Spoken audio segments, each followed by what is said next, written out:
One Question is brought to you by Turnkey Search, a top industry search firm since 1996.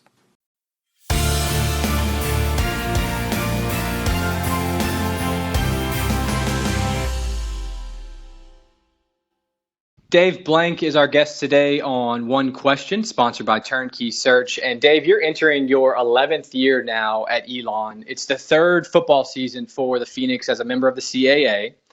For the decade prior to the move from the Southern Conference to the CAA, Elon was aligned with a number of peer institutions in the Carolinas, Georgia, and Virginia. Of course, the Big 12 is going through a conversation about expansion, and we could see realignment in a significant fashion again in the 2020s. But I'm curious, in your all's case, one of the facets that I find interesting when we talk about realignment is how quickly coaching staffs are able to build important relationships. And for you guys, you went from this footprint of the Carolinas, Georgia, Virginia. Not that you weren't already recruiting the East Coast some, but now you're in a league that's very heavy East Coast dominant. So how quickly were your coaching staffs able to build those positive relationships that obviously impact recruiting? Well, I think the best way to address that question is to look at why Elon made a move from the Southern Conference to the Colonial Athletic Association in the first place.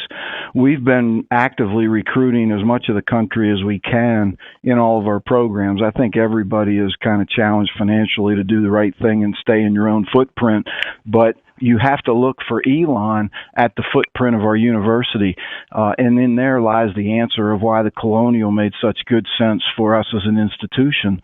And our coaches have already been in those areas recruiting. So I'll describe that for you very simply as we are generally around 20% North Carolinian in enrollment.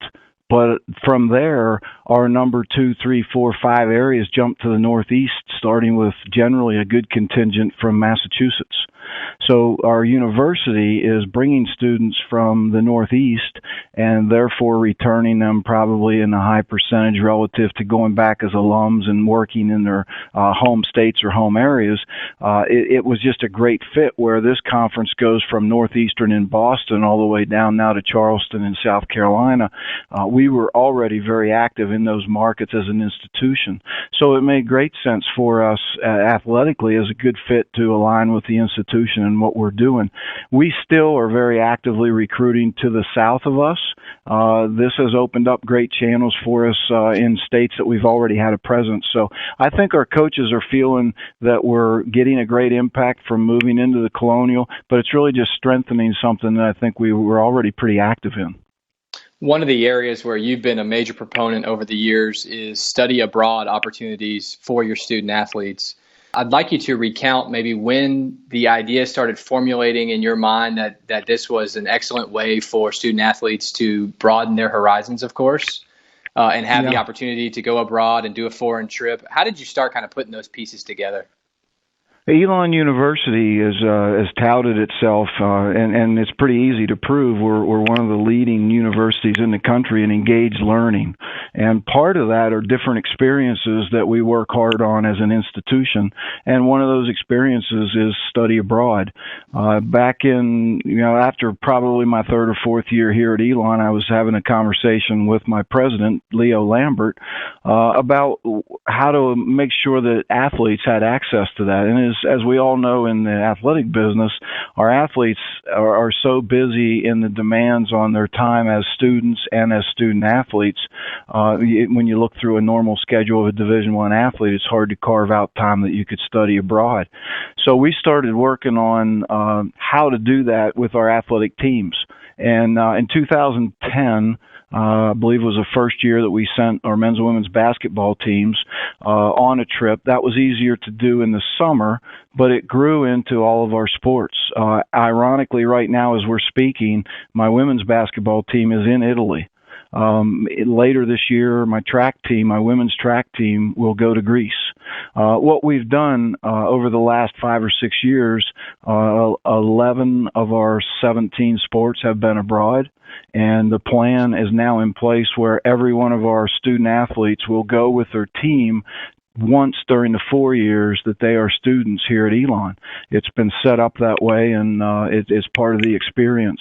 The tricky part on this for me was not sending the trip. It was to make sure that we mix academics with the rigors and the rules of the NCAA. So we're taking the old foreign tour, as athletic people know them as, and we're making them global experiences, which is an Elon term, where we're combining an academic experience. So all of these trips, our teams will be accompanied by a faculty member who's teaching a global experience course. They have classes before they go, and they have duties while they're there. They do certain things, including social media interaction and things back to the campus.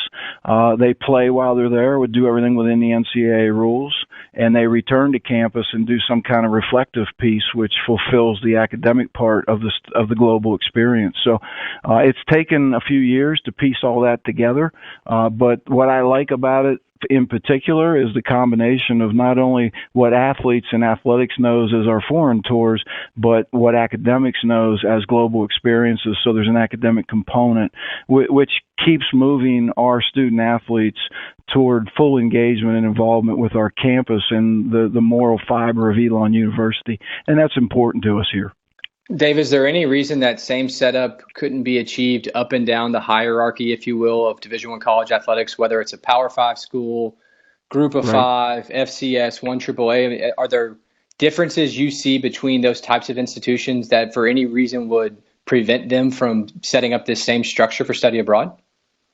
I don't think so. You know, from my coaching days all the way through my administrative days, I think I've been at just about every level. I've seen all of it. I did a lot of foreign travel when I was coaching, starting when I was at South Carolina at the major level, and then taking several teams while I was in Pennsylvania at Lock Haven. So I've done the coaching side of it as well now as I've done the administrative side.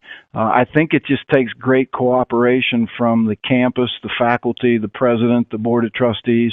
And as important as these experiences are to our campus and our university, it's life-changing to the student athlete. And they not only go over and work together, get better as a team, all those kinds of things, but what they get in bonding, what they see in personal experiences and share together, they'll tell those stories for a lifetime. It's a life-changing experience for these students, and that to me is the most special part of it. It's fun to play the games and do all the things that go with the sports world, but it leaves a memorable impression on you to take one of these trips with a team and see how they react to everything, and it's just great. And I'm so fortunate that my president and my board of trustees allowed me to pursue this and put it together.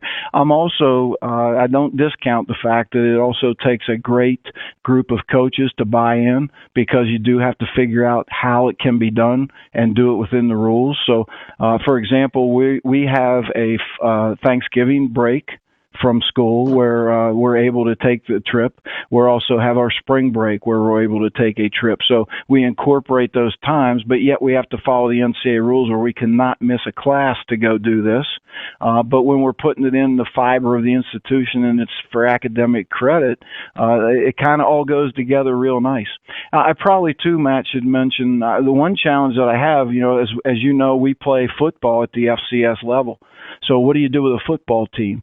And what we've done there is we've carved out the junior class of every football team. So every spring break, our junior class rising seniors will do a study abroad experience at Elon, and that's a pretty special thing. And theirs is be a lot more service oriented. But it falls within the rules of everything. And what I ask them to do is, at least wherever we send you, at least play flag football or touch or something, give them an exposure to American football.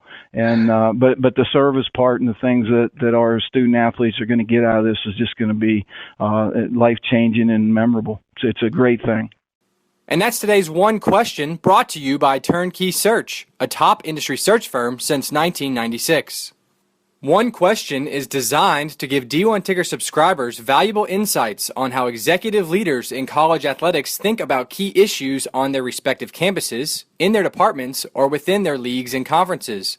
One Question is brought to you by Turnkey Search, a top industry search firm since 1996.